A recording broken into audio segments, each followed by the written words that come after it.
Kalian tahu nggak kenapa barang-barang dari Cina harganya murah? Banyak orang mengira bahwa hal ini karena upah pekerja di sana yang murah.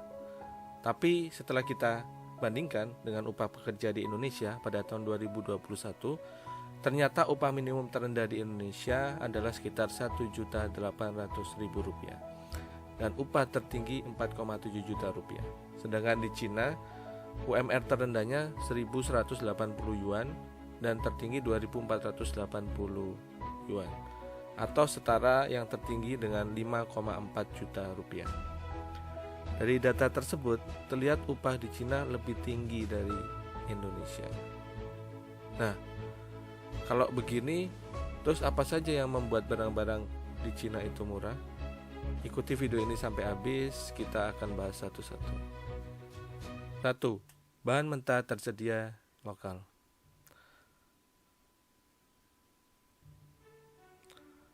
Bahan baku industri seperti mineral logam, biji plastik, dan bahan-bahan tekstil di Cina semuanya tersedia lokal. Tercatat Cina memproduksi lebih dari 90% kebutuhan mineral logam dunia sebagai bahan baku industri. Di tahun 2019, Cina juga tercatat sebagai produsen plastik terbesar di dunia dengan 368 juta metrik ton, atau setara dengan 31% kebutuhan plastik dunia. Sedangkan untuk tekstil, Cina juga menguasai 43,1% ekspor tekstil di seluruh dunia dengan total nilai 274 miliar dolar atau setara dengan 3.950 triliun rupiah. Nah, bahan-bahan ini semuanya tersedia di lokal, sehingga harganya jauh lebih murah dibanding kalau beli dari luar negeri. 2. Klaster industri terintegrasi. Jadi, jika sebuah pabrik mau memproduksi mainan, boneka contohnya, dibutuhkan industri pembentuk barang itu, seperti bahan plastik, busa, rambut sintetik, packaging, komponen elektronik, cat, benang, remote control, lem, sampai dengan kain. Di Cina, industri-industri pembentuk ini ditempatkan dalam satu tempat dengan nama klaster.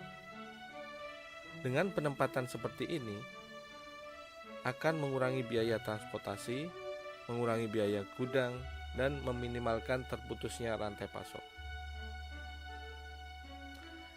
Di Cina sudah banyak pembagian klaster industri seperti ini dan terbukti mengurangi biaya produksi.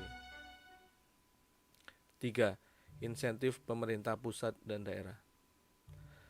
Setiap entitas yang dapat menjual barang ke luar negeri di Cina akan mendapatkan pengembalian pajak sebesar maksimal 17%. Insentif ini berdampak pada harga jual barang ekspor yang semakin murah. Insentif lain juga diberikan kepada pabrik produsen barang ekspor yang mendapatkan subsidi biaya air dan listrik sampai dengan 30%.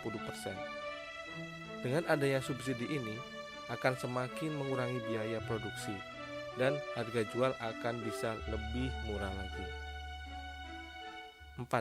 Jaringan logistik yang efisien. Infrastruktur dan jaringan logistik yang baik di Cina telah menghubungkan seluruh daerah perkotaan tanpa kecuali. Sedangkan untuk daerah pedesaan, jaringan logistik ini telah menjangkau 97% dari seluruh desa yang ada. Tentunya dengan infrastruktur yang baik ini, biaya pengangkutan akan jauh lebih murah. Ditambah lagi kompetisi antar penyedia jasa logistik semakin membuat biaya pengangkutan lebih murah lagi. Tidak sampai di situ, untuk pengiriman barang melalui udara dengan kerjasama antara China Post dengan USPS, menjadikan keduanya secara timbal balik dapat memanfaatkan jejaring pengirimannya. Hal ini akan membuat biaya pengiriman lebih murah, karena China Post tidak perlu lagi berinvestasi banyak untuk dapat mengirim barang ke seluruh dunia. Sedangkan untuk pengiriman menggunakan kargo laut, dengan adanya jadwal reguler setiap hari ke berbagai belahan dunia, membuat eksportir di Cina dengan leluasa dapat nebengin barang ekspornya. Tentunya dengan harga yang jauh lebih murah dong. 5. Dukungan perusahaan e-commerce. Cina memiliki e-commerce dengan jangkauan terluas di dunia. Dengan 150 juta pembeli aktif di luar negeri, menambah kemungkinan barang yang terjual menjadi semakin besar. Sehingga siklus produksi menjadi lebih cepat dan kapasitas yang besar menjadikan harga jual bisa lebih murah lagi. Terlebih lagi, tambahan free ongkir menjadikan harga total yang dikeluarkan pembeli semakin rendah. Saya rasa video ini sudah terlalu panjang, meskipun masih ada beberapa alasan kenapa harga barang-barang dari Cina itu murah. Kita sambung di video selanjutnya. Akhir kata, semoga video ini bermanfaat untuk kalian dan terima kasih udah nonton sampai akhir. Sampai jumpa.